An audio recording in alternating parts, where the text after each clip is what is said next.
Les corps solaires existent.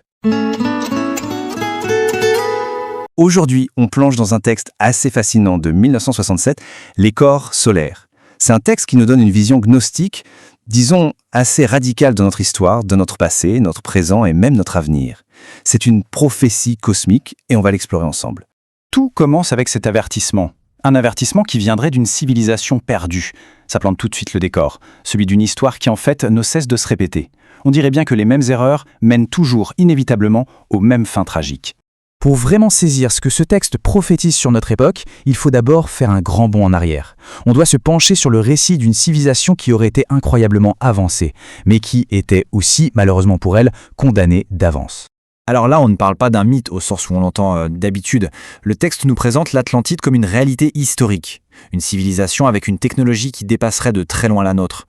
On parle d'énergie atomique, de robots presque humains. C'était un monde où la science et peut-être même une forme de magie semblaient ne faire qu'un. Et voilà le point clé, le nœud de toute l'histoire. Cette civilisation si brillante ne serait pas tombée à cause d'un ennemi extérieur. Non, elle se serait effondrée à cause de sa propre décadence, de sa propre crise morale. C'est un avertissement très puissant qui va résonner tout au long du récit. Et attention, il ne s'agit pas d'un événement unique, brutal. Ça aurait été une agonie très très lente, étalée sur des centaines de milliers d'années. L'idée, c'est qu'on est face à un processus cosmique inéluctable, pas un simple accident de parcours. Et là, ça devient encore plus fascinant. L'histoire de l'Atlantide est placée dans un cadre bien plus vaste, le cycle des 5 soleils des Aztèques. Chaque soleil représente une grande race humaine avec un destin scellé. Et selon cette vision, notre humanité, celle du 5e soleil, a elle aussi une fin déjà écrite. Alors, quels seraient les signes de notre propre chute ? Après avoir posé ce schéma historique, ce cycle de grandeur et de décadence, le texte zoome sur notre époque et il dresse un portrait, disons, assez sombre de ce qu'il considère comme l'épreuve de notre déclin final. Le premier symptôme est physique, géologique même. Le texte parle d'une fissure sous-marine de 90 000 kilomètres. C'est juste énorme. Elle mettrait les océans en contact direct avec le noyau en fusion de la Terre. C'est un peu comme la cicatrice visible d'une planète qui serait malade de l'intérieur. Et bien sûr, ce pourrissement physique ne serait que le reflet de notre propre décomposition morale et spirituelle. Pour l'auteur, on est en train de refaire exactement les mêmes erreurs que les Atlantes. L'abus de pouvoir, la perte de sens, un chaos généralisé, l'histoire bégaye. Et là, le jugement tombe, et il est sans appel. Le texte utilise le terme de race aryenne dans ce contexte très spécifique de la cosmologie des 5 soleils, et le verdict est clair, il n'y a plus vraiment de place pour l'optimisme. C'est une fin annoncée. Mais alors, d'où vient le problème ?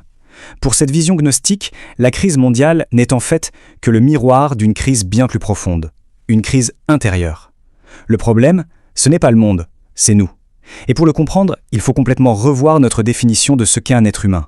On quitte donc le monde extérieur pour plonger à l'intérieur de nous-mêmes. Et le texte nous présente une idée assez déroutante, l'humain comme une machine humaine. Une machine biologique complexe, mais qui fonctionnerait de manière largement inconsciente, un peu comme un transformateur d'énergie cosmique. Cette machine, elle aurait 5 centres, 5 moteurs si on veut, l'intellect, l'émotion, le mouvement, l'instinct et le sexe. Et le texte insiste énormément sur ce dernier point. Le centre sexuel serait le plus rapide, le plus puissant, le moteur fondamental de toute notre existence. Mais le point vraiment crucial, c'est que cette machine, aussi sophistiquée soit-elle, n'a pas vraiment de pilote unique aux commandes. Et c'est là qu'on arrive au cœur de l'argument psychologique du texte. Cette question, c'est la question centrale. Qui décide ? Qui agit ? Qui pense en nous ? C'est la clé pour comprendre nos contradictions, nos conflits intérieurs, et au fond notre souffrance. Et la réponse est pour le moins inattendue. Voilà l'idée du moi pluralisé. En gros, on ne serait pas un, on serait une foule, une légion de petits jeux qui se battent constamment pour prendre le contrôle de la machine. Le jeu qui prend une bonne résolution le matin n'est pas le même que le jeu qui craque le soir. Ça explique pas mal de choses, non ? Et la conséquence de cette fragmentation intérieure, elle est énorme. Selon cette vision, l'humanité entière vit dans un état de sommeil profond. Même quand on se croit éveillé, on est en fait dans une sorte de rêve, incapable d'accéder à des niveaux de conscience supérieurs, incapable de voir la réalité telle qu'elle est. Mais attention, ce n'est pas forcément une impasse. Cette condition humaine, si limitée soit-elle, s'inscrit dans un plan cosmique beaucoup plus vaste. Une sorte de grand voyage qui gouverne le destin de chaque âme. Le texte avance ici un chiffre clé, 108. C'est le nombre de vies, le nombre de chances que chaque âme aurait pour s'éveiller, pour se réaliser spirituellement et sortir de ce cycle de répétition mécanique. Chaque vie est une nouvelle opportunité, mais le compteur tourne.